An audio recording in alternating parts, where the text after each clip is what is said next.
Chapter 15.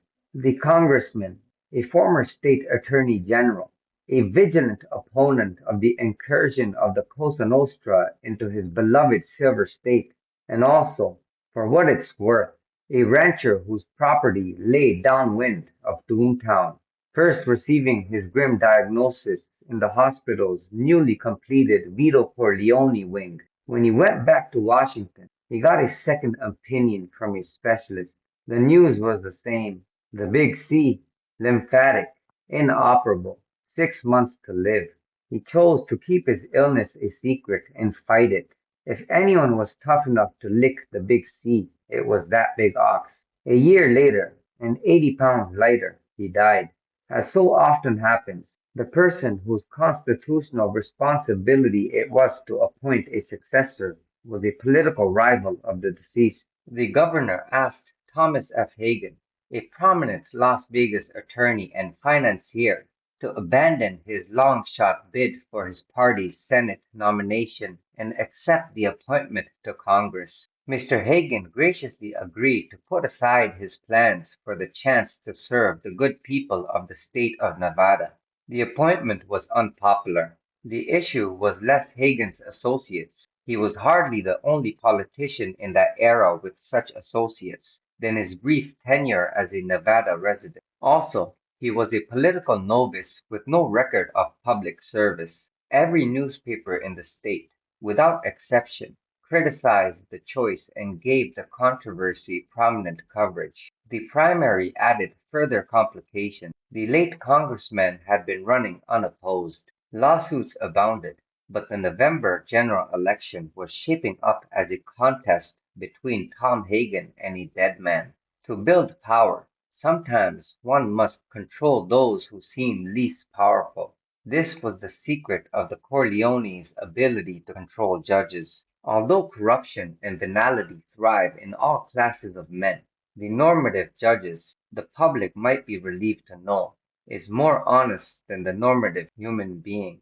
In practice, judges are difficult and expensive to control. However, cases are typically assigned randomly by a clerk of court who's paid no more than, say, a normative Spanish teacher. A person who controls 10% of such people in a majority of the judges is vastly less powerful than one who's sewn up most of the clerks in a few strategically placed judges afflicted by cynical natures, bad habits, or dark secrets. Newspapers work the opposite way. Some reporters can be swayed by a free lunch, a forgiven gambling debt, even a glass of ice-cold beer. But most have a crusading streak and a fixation on whatever strikes them as news that overrides their loyalty to anything. Happily, they are also excitable, eager for newer news, toward which they follow one another like lemmings. To control the news, one needs influence at the top. The public has a short memory. If a story goes away after a few days and is replaced by something new, the public wants no closure to the old, but newer details about the new, or something newer still. Control those who decide how long to cover a story and where it goes in the paper, and you control the news. After a few days, a magnetic, strange-looking man in black leather and blacker sideburns, a popular music sensation from Mississippi, a white boy screaming Negro songs, came to Las Vegas for the first time.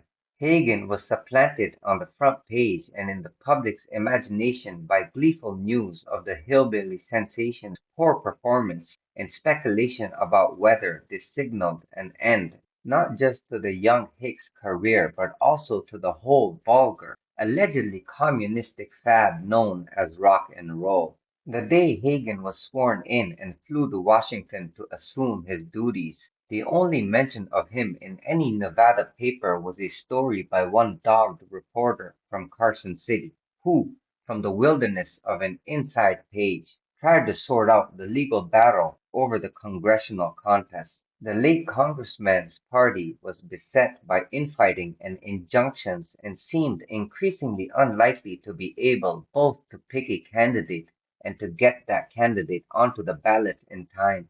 Congressman Hagen was faring better. though he'd been appointed to office well after the filing deadline for the November ballot. He'd submitted all the necessary petitions and paperwork within a week of the announcement of his appointment. The clerk of the court was quoted as saying that, under the circumstances, the request by Hagen's lawyers to grant him the necessary extension promised to be a routine matter. The Dons and their top men were acting more and more like the top men in corporations or governments. This, Hagen knew, was what Michael thought he wanted, to be legitimate.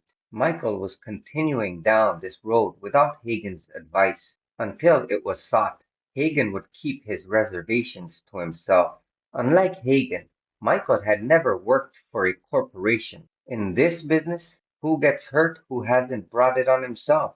It's rare, but in legitimate businesses, before Hagen had quit to go to work for Vito Corleone, he had spent his final months as a corporate lawyer working on acceptable death rates. How many innocent people would have to die various ways in various crashes of cars manufactured by the firm's client before the fully expected lawsuits justified the cost of installing safer, more expensive parts? Babies, high school kids, pregnant women, brilliant young white men with high salaries, all researched, all calculated, all written down in the report he'd filed the day he quit. What did those people do to bring on their debts? The government was worse, which Hagen knew long before he took office himself.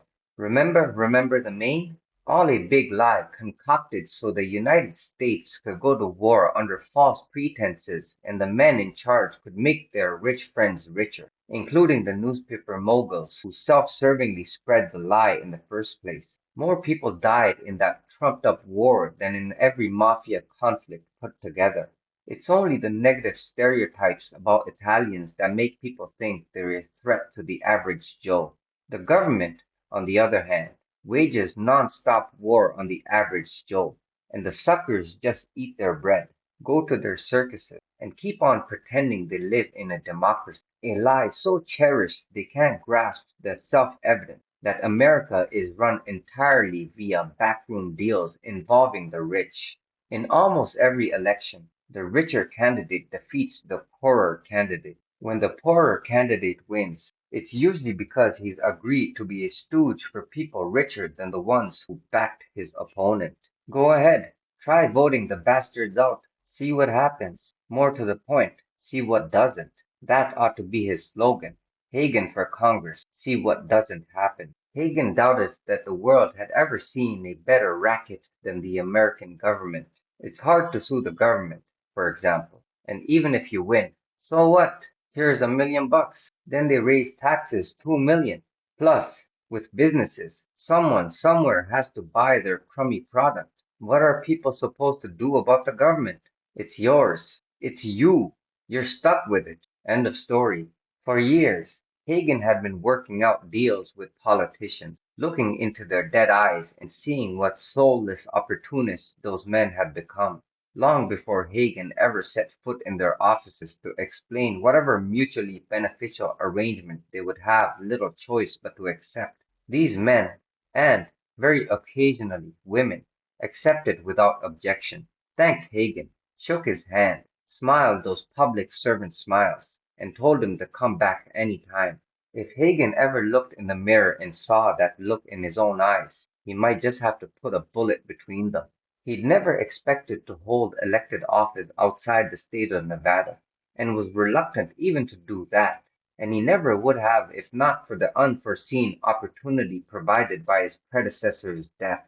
The people of Nevada seemed as alarmed to find Tom Hagen in Congress as he was to be there, though less alarmed than his wife, Teresa. The criticism of his appointment, even after it had died down, was too much for her. She was concerned about the effect it would have on the kids, and the idea of being a Washington wife gave her the creeps. You always seem to get what you want, she told him, and I know you well enough to know you never wanted this. He tried to deny it, and she saw through him. She needed time to think about all this. She took the kids and went to spend the summer with her folks at the Jersey shore. Perhaps it was precisely because Tom Hagen had gone into this so grudgingly that his arrival in Washington was such a shock to his system. As his taxicab crossed the Potomac, it hit him, really, where he was, who he was. As realistic as Hagen was about what went on in that city, the sight of the Lincoln Memorial put a lump in his throat. That first night in his hotel, when he couldn't sleep, he initially blamed it on jet lag and coffee. But he flew all the time and drank coffee by the gallon and ordinarily could go to sleep any time he allowed himself to do so. He pulled back the curtain and saw the lights of the mall and felt goosebumps. He was a millionaire. He was a United States congressman. He started laughing. Then he got dressed. The impulse had come from the heart, and he was in the elevator before he thought about what an indefensibly sentimental thing he was about to do. He knew, even as it was happening, that this was not a story he could ever tell to anyone. He crossed Constitution Avenue and stood at the west end of the reflecting pool, which smelled like rotten eggs. Lights shone on the water. A couple opposite him held hands and kissed. What tremendous beauty! He was an orphan. That's what he was. When he was 10, his mother went blind and then died, and his father drank himself to death. And Hagen got stuck in an orphanage and ran away and lived on the street for more than a year before he made friends with Sonny Corleone, and Sonny brought him home like a stray puppy. At the time, it had made no sense that Sonny's father had gone along with it, but Hagen had been too grateful to question anything. After that, it became something Hagen didn't think about. His mother died of a venereal disease, and his father was a violent, rampaging, death-courting drunk.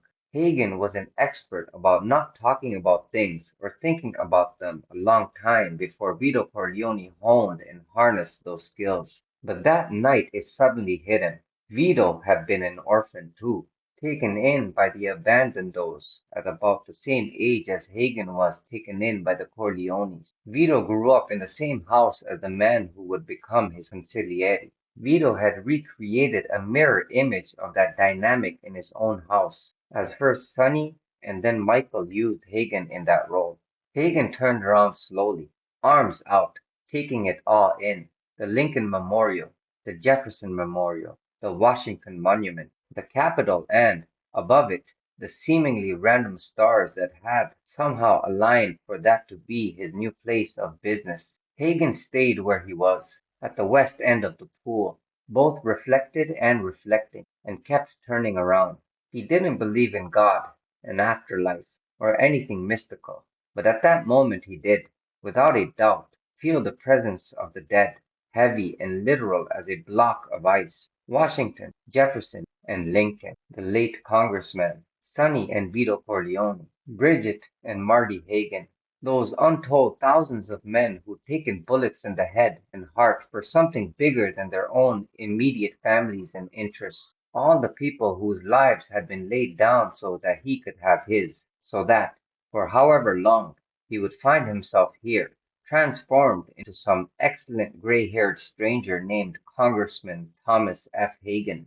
During the first time in Congress, he'd often think back to this moment and the euphoria he'd felt. Usually, at one of the surprisingly many times people seemed legitimately and even selflessly interested in improving the lives of strangers. Unlike those whose early days in Washington were spent watching their naive idealism swiftly ground to dust, pulverized by the realities of politics and money, Hagen had no ideals to crush. When congressmen he'd last seen when he'd come to bribe them saw him inside the Capitol and introduced themselves, pretending never to have met him, Hagen was only mildly amused. He'd spent his life sitting in an office while people paraded in one by one, asking for favors, so their piggishness barely registered on him either. On the other hand, while virtue and altruism are in short supply on Capitol Hill, for a man incapable of disillusionment, they are everywhere. Their first night in Washington, though, his euphoria was finally interrupted when, as he was staring up at the night sky, he felt the barrel of a gun against his ribs. It was a Negro in a white cowboy hat with a bandana over his face. He wore crepe-soled shoes. Hagen hadn't heard him coming. "Hope that watch doesn't have sentimental value," the man said. "It doesn't," Hagen said. though it had been an anniversary present from Teresa. Not a milestone anniversary, but he did like the watch. It's just a watch. It's hell of a nice watch. Thanks. Be sure to point that out to your fence. I like the hat, by the way. Thanks. You're rich, huh? He said, handing back Hagen's emptied wallet. Less so now, Hagen said. He'd only had a couple $100 on him. Sorry about that, the man said, turning away. It's just business, you know? I understand completely, Hagen called after him. Had the city ever seen a more cheerful mugging victim?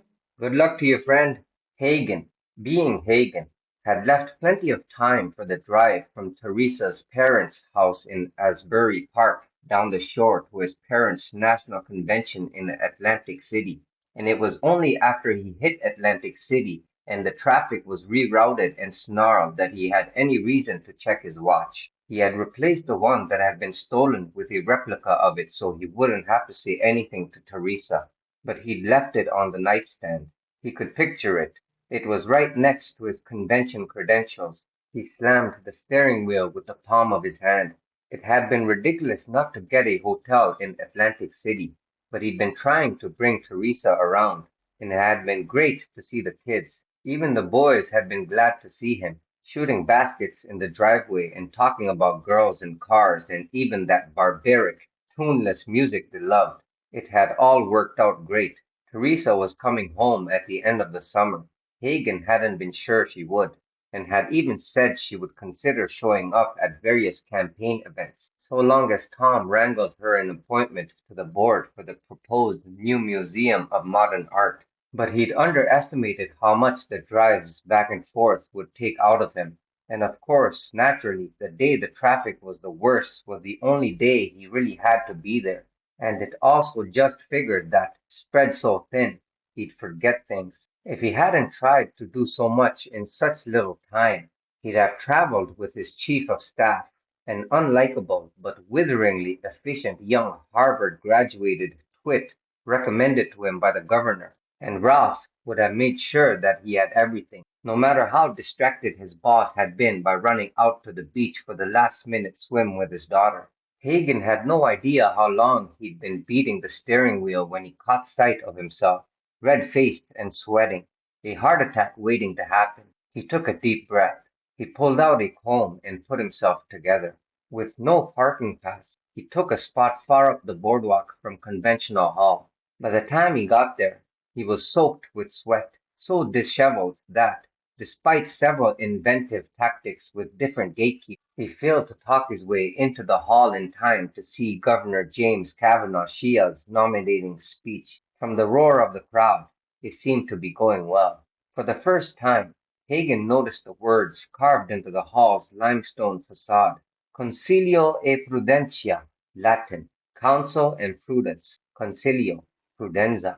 The way things were going, it wouldn't surprise Hagen if someday the mob rented an arena like this for its own business. Shock, yes, but no surprise. If Hagen were still consigliere, his words of counsel would be that the gatherings of men from various families, weddings, funerals, title fights, one night's secret owners trying to impress another's with the biggest shows, the biggest names, had become too frequent, too public, too glamorous. Even the funerals. He had heard that the meeting in New York had led to an agreement that they'd meet annually. What next? Printed stock certificates? Live television coverage? From inside, more cheers. Hagen heaved a sigh, walked across the boardwalk, and took a seat on the bench. A few hundred yards away, crews scrambled to finish the temporary stage for Johnny Fontaine's outdoor concert later tonight. A film crew set up, too, on the payroll of Fontaine's production company, even though there were no plans to release the footage or to show it anywhere outside Fontaine's house in Beverly Hills. Men unloaded trucks bearing risers and chairs, concessions controlled by the Strachey family. What difference did it make if Hagen didn't actually hear the speech? Who'd even know he'd missed it? What difference did it make that if it weren't for Tom Hagen and his negotiating skills, this convention would probably be held in Chicago? Other people got the credit, and, in the end, that was how Hagen liked it. It was against his nature to take credit for things, the way a man has to do if he wants the saps who think we live in a democracy to vote for him. He mopped his brow, wrung his handkerchief, and mopped it again. Hagen had done the negotiation, but the plan had been Michael Corleone's, and this, holding the convention in Atlantic City, had been its master stroke. It brought everything together. The Strachys controlled the party machine in the state, but Black Tony, who'd been dyeing his hair jet black since he was a kid, lacked connections outside New Jersey and had been most grateful for the full cooperation of the Corleone-controlled politicians. The Strachys further benefited because they controlled the linen services and the waste removal in Atlantic City, as well as the illegal casinos in the Jersey Palisades. This had cemented a friendship between the Corleones and Don Strachey, enabling Ace Garachi's regime to use the Strachey docks for the smuggling operation that had bankrolled so much of what came thereafter. Governor Jimmy Shea got credit for bringing the convention and all its economic benefits to New Jersey. He got to make a big speech live on all three networks, primetime TV, without having to go to the expense of being also ran in the primaries. In return for these favors, his brother Danny, who didn't know on whose behalf his father was intervening, helped curtail the prosecution of any of the families in the recent killings, and, again via the ambassador, Jimmy Shea agreed not to oppose a measure that would legalize gambling in Atlantic City. Now, with a good speech, Jimmy Shea had the chance to lay the groundwork for becoming, whether he knew it or not, the first American president ever to owe his election to the Cosa Nostra. He would know it eventually, that was for certain. From inside the hall came an eruption of applause. A muffled brass band played Into the Wild Blue Yonder. This evening was the valedictory to the piece. Hagen had been the point man for it all, but at its culminating moment, where did he find himself? On a bench across the boardwalk, outside looking in. He had never even set foot inside Conventional Hall. It housed the world's largest pipe organ, he'd been told. Every year, it hosted the Miss America pageant, which Hagen had seen on TV. No doubt the only difference between Miss Alabama's positions on opportunity, its knocking, children, they're the future, education, for it, the keys to a good life, hard work, church going, family, and world peace, possible in our lifetime. And those of Governor Shea was that Shea didn't have to say it in high heels and the bathing suit. What the hell? Why should Hagen care? Hagen walked to the hotel where the ambassador had rented the main ballroom, figuring that he'd be early, but with any luck he'd be able to grab a drink. A blue velvet banner with a Union logo on it welcomed the delegates, but the ambassador had quietly paid for everything. The place was already surprisingly crowded. Jimmy Shea had finished his speech, and a steadily increasing tide of people swept into the room, raving about how inspirational the governor had been, lamenting that it was too bad he'd been giving the nominating speech instead of the acceptance, that maybe Shea, young, attractive, a war hero, would stand a chance in November, unlike that dull scold from Ohio that the party was running as a sacrificial lamb. Hagen knew that some of these people were plants, paid to talk up Shea's speech, no matter how he'd done.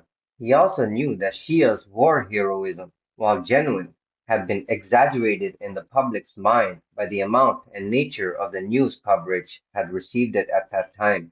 Coverage Hagen had personally orchestrated, and he also knew, even in his brief time in Washington, that the dull scold from Ohio was an honorable and formidable man. What being young and attractive had to do with the president, Hagen had no idea. Hagen got a double scotch and water and scanned the room for people whose hand it was prudent for him to go shake. Just then there was a commotion at the door, including gleeful screams. Hagen turned, and as he did, a hand pounded him on the shoulder. My congressman, said Fredo Corleone, wearing a white dinner jacket. Hey, fella, if I promise to vote for you, can I have your autograph? Hagen put his mouth by Fredo's ear. What are you doing here? How's Ma? Fredo was drunk. He jerked a thumb towards the door. It had not been Shea who entered, as Hagen had presumed, but Johnny Fontaine, complete with a sizable entourage. I came with Johnny, said Fredo. And Ma? 2 weeks ago, Carmela Corleone had been rushed to the hospital for what had turned out to be a blood clot in her brain. At first, she hadn't been expected to make it, but she rallied. The last time Hagen had been there, Fredo had assured him he'd stay in New York and oversee things. But here he was, here. She's fine, Fredo said. She's home. I know she's home. Why aren't you home with her? Believe me, I'm just in the way up there. Hagen doubted that. Connie Corleone had left Ed Federici and jetted off to Europe with some drunken playboy, and had only sent a telegram and flowers. Carmela's aunt had died earlier that year. Mike and Kay had been there for a while, but had to go back to Nevada. They'd hired a nurse. The only family Carmela had up there was Sonny's daughter Kathy, who lived in a dormitory at Bernard. Hagen nodded toward the back of Fontaine's entourage. Gussie Cicero, a club owner in LA and an associate of Jackie Ping Pong, and two men from the Chicago outfit. So what are they doing here? They came with Johnny too. Come again? Gussie was married to Margaret Ashton before Johnny was married to her, remember? And now they're friends of mine. Relax, Tommy. It's a party, you know? Christ almighty, did you see that speech? Fredo had credentials to the convention? You saw it? On TV. On TV. We were up in the penthouse where Gussie and Johnny are staying. Jimmy and Danny were up there last night too. Wild. Ooh, boy, you should have come by. He hadn't been invited. Hadn't had an idea. Jimmy and Danny Shia? Who we talking about? Of course, Jimmy and Danny Shia. Hagen knew he should have this conversation later. After all the publicity right after his appointment, being seen in public, here, saying anything more than a hello couldn't be good. Where are you staying? So are those the biggest you've ever seen, or what? Fredo nodded toward Annie McGowan and her famously enormous breasts. She was the blonde walking right behind Fontaine, next to the comic Fontaine called Numbnuts, whom she'd replaced as Johnny's opening act, but who was somehow still a part of Fontaine's entourage. Annie McGowan had superseded the aging Mae West as the person whose name people used in big-breasted women jokes. I should go, Fredo. You ever meet her? Once, Hagen said. She wouldn't remember me. Finally, Jimmy Shea made his entrance, flanked by his father and brother. The room exploded in applause, and a recorded version of Into the Wild blew yonder. Shea and Hagen in 1960, Fredo yelled. As far as Hagen could tell, Fredo was drowned out. Hagen slipped away. By now the room was packed. He tried to shake hands with the right people, but it was tough. He did what he could, but there were more than a few times he extended his hand towards someone he thought he recognized as a senator or congressman or top aide, and got a blank stare in return. He tried to find members of the Nevada delegation, the only people, presumably, who'd have noticed he wasn't there. The only one he saw was a schoolteacher from Beatty, wherever that was. Gateway to Death Valley, she said, shouting over the din. All right, he said. They brag about that in Beatty? Mines, she said. That's what we have there, though several have closed. That's why we need to vote the bastards out, Hagen blurted out. She frowned. Maybe it was the word bastards. Maybe because he was the one of the bastards she'd like to vote out. But before he could apologize, her face brightened. You're wonderful, she screamed in obvious delight. It took Hagen a second to realize that behind him Governor Shea was drawing near, using his big smile like a snowplow. Shea directed the smile at the teacher, gave her a thumbs up, said, Thank you, good to see you, and patted her on the shoulder. Then the governor shook Hagen's hand. They'd never met, and before his grip even eased, he was moving his eyes to the next person in the crowd. That was it. But the post-coital look on the schoolteacher's face gave Hagen an immediate lesson about politics. Being young and attractive had nothing to do with being president, but a lot to do with getting elected. Hagen leaned toward her ear. So I take it you saw Governor Shea's speech? One hears a speech, he said, frowning again. Right, he said. She put her mouth next to Hagen's ear. Allow me to save you some time, sir, she said. I've never crossed party lines in my life, but I'm doing so in November. To vote against you. She pulled back from him, batting her eyes to underscore the sarcasm. What was he supposed to say? Lady, my opponent's dead? Well, okay, he said, patting her on the shoulder, unconsciously mimicking Shea. Good to see you. Hagen slithered through the crowd. Packed as the ballroom was, there was hardly anyone in the line at the bar. Nearly everyone was gawking at the many celebrities. Fontaine, Shea, and Annie McGowan had climbed up on a table. Fontaine and Shea were arm in arm, and Annie was off to the side, her hands clasped in front of her, fig leaf style. The ambassador, standing on the floor beside them, stuck his fingers in his mouth and whistled.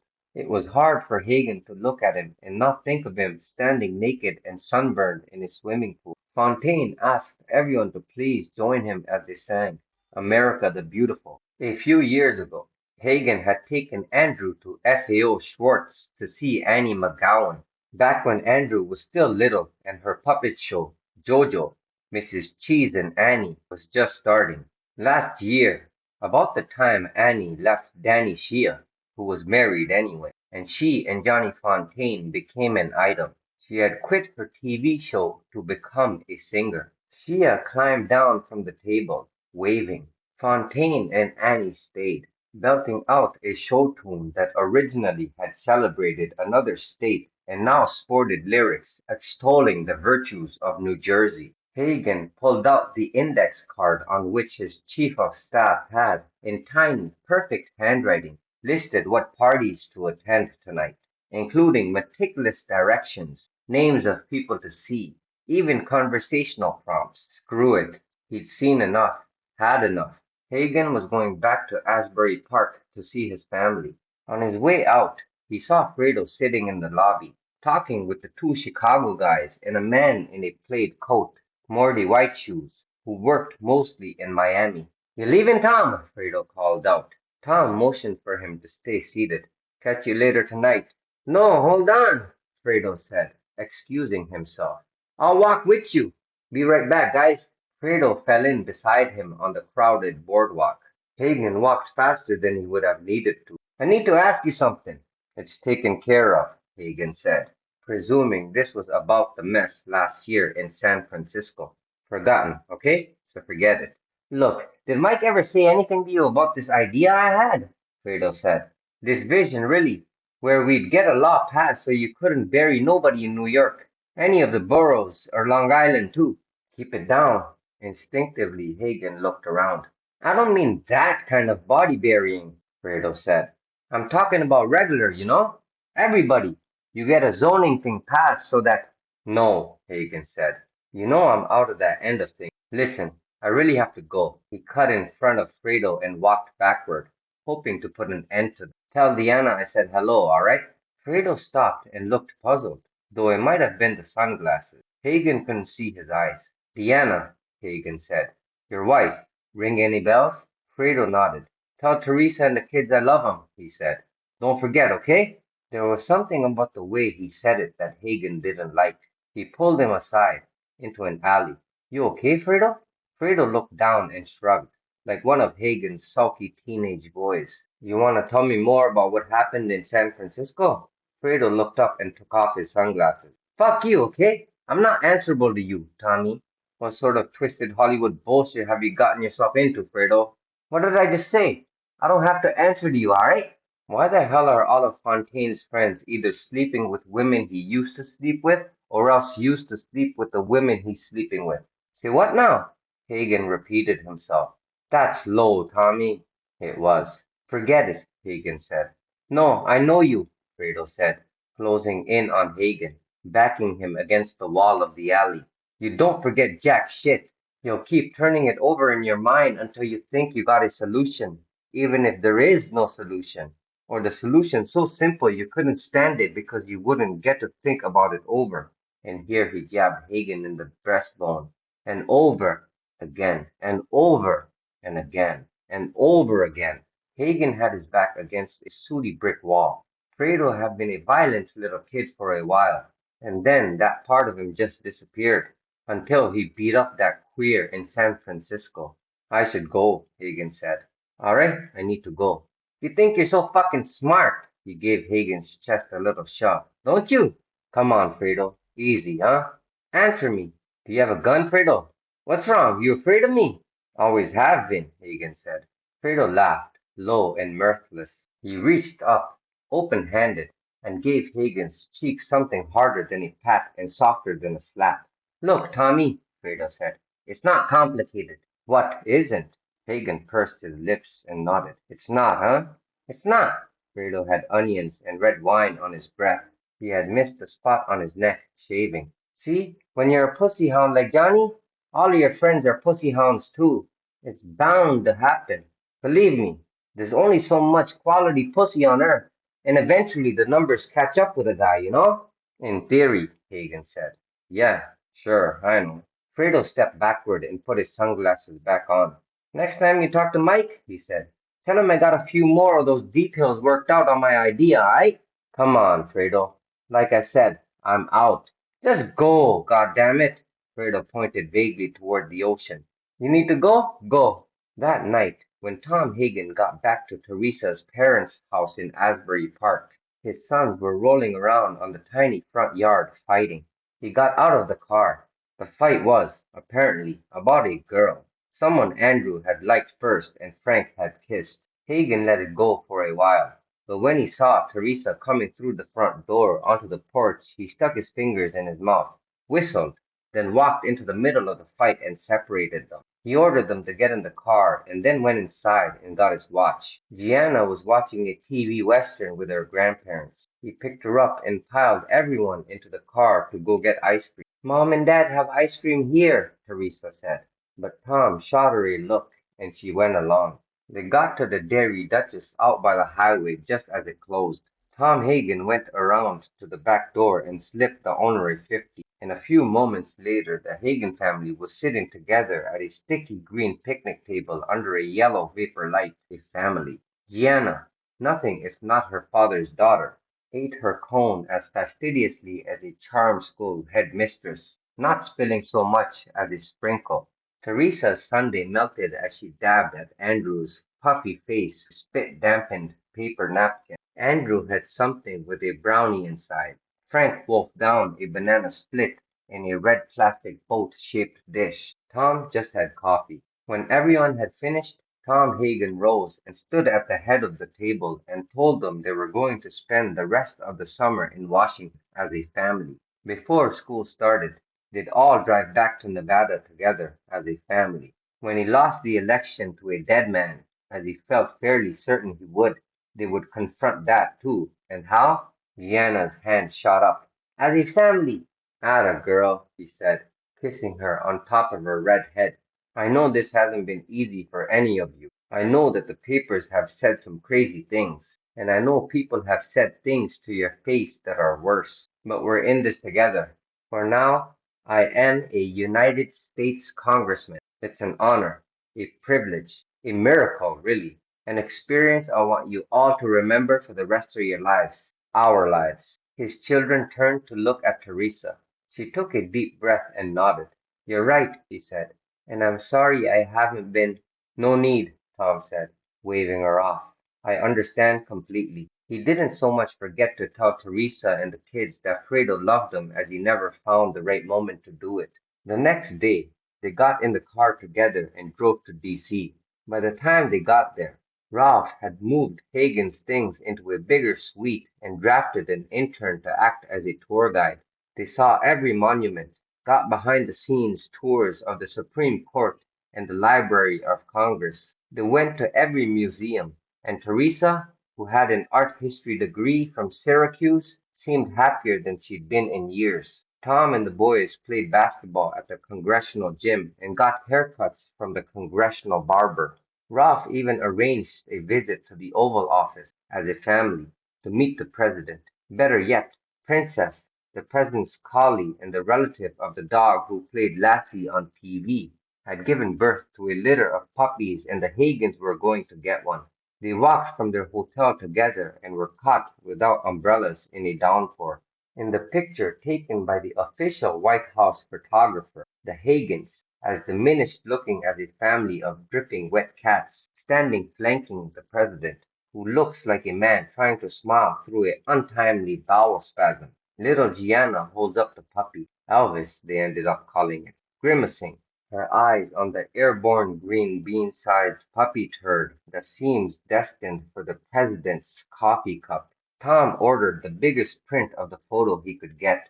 The whole family thought it was hilarious. When they went back to Las Vegas, he hung it over the mantelpiece, superseding the Picasso lithograph Teresa had paid a mint for, which looked better in the dining room anyway. Hagen's defeat was one of the most lopsided in the history of the state of Nevada.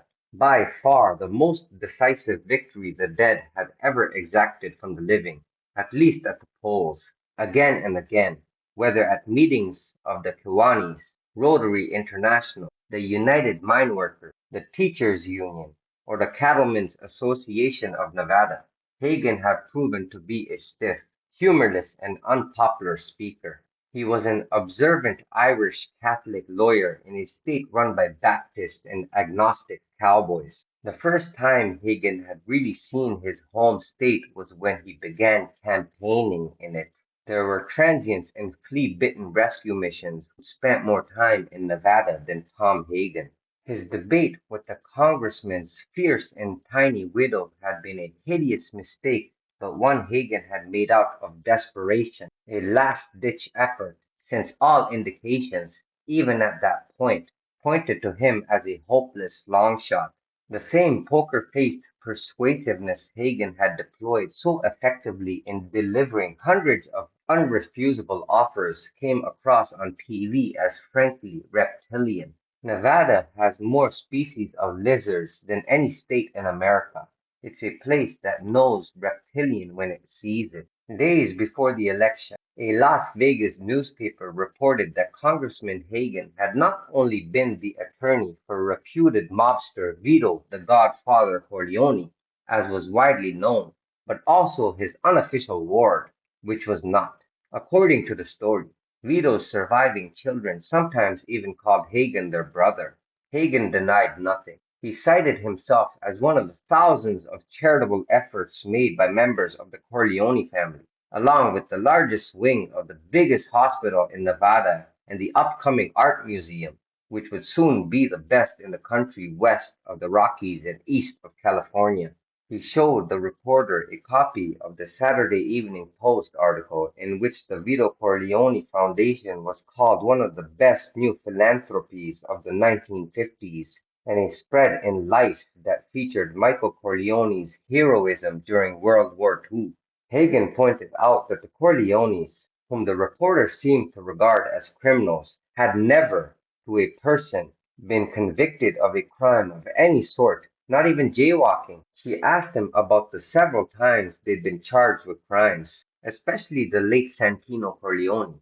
Hagen handed her a copy of the U.S. Constitution and recommended that she read the part about being presumed innocent until proven guilty. The story pointed out that this turn of phrase appears nowhere in that document. It was unclear if the reporter or her editor had gotten a tip about Hagen's origins. If they had, it could have come from several different people.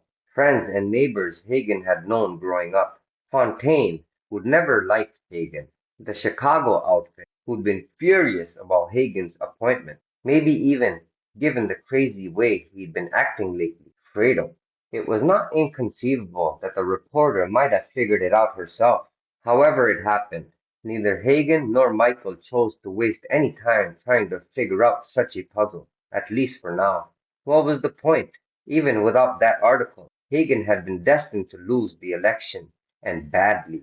Soon afterward, though, back in Washington, a different small puzzle was solved. A more trivial injustice redressed. The culmination of several weeks of the right people asking the right question came when a red and black Cadillac with New York plates pulled up in front of a tenement building near the Anacostia River. Snow fell. Two white men got out of the car, a short one in a shiny suit and a tall one in a gray duster. They went straight to the front door, and almost without breaking stride, the man in the duster kicked it open. A moment later, there came a gunshot. This was a neighborhood where gunshots were as common as lizards in Nevada. The man in the shiny suit came out of the building first, carrying a white 10-gallon hat under his arm like a football. Behind him, with Hagen's old wristwatch balled into his fist, came the man in the duster. Upstairs, the mugger, who'd liked the watch too much to sell it, was played unconscious on his cold linoleum floor. He'd been brutally KO'd by the tall man, a journeyman heavyweight boxer named Elwood Cussick, whose married girlfriend's abortion had been arranged in a sterile New York hospital, no less, by a man with various reasons to be loyal to Ace Garachi. The short man, Cosimo Momo the Roach Barone, Sally Tessio's nephew, had fired a 38 into the Negro's thieving hand as a lesson. The thief hadn't woken up. Cussick, who'd never done a job like this before, lifted the thief's unnamed hand and checked his pulse. Seemed normal. Same with his breathing. The thief's injuries were the sort that could have been easily avoided by anyone who'd never robbed anyone, presuming the man regained consciousness before he bled to death. And unless he had any plans to take up typing or the piano, he'd be fine. So who's the wristwatch belong to? Asked Cussick, trying it on in the car. Momo the Roach didn't answer. He flipped down the visor and checked his exoskeleton hard shellacked hair in the mirror. They were out of the city before the boxer said anything else. The hat belongs to the same guy as the watch or someone else. Try that on too, why don't you? The Roach said. Cussick shrugged and obeyed. The hat fit perfectly. What do you think? He said. The Roach shook his head. It's you, he said. Listen, Tex, do me a favor. See if you can shut up as good as you throw a punch. Again, Cussick shrugged and obeyed. The thief, crumpled on the floor of a tiny room in a part of the world where people were slow to call the police, and the police were even slower to respond, did in fact lead to death. Call it business. Call it destiny. Call it the law of unintended consequence. Whichever. Why should Tom Hagen care? A man does things, and it sets other things in motion. A dead man doesn't have to mean anything. Few do.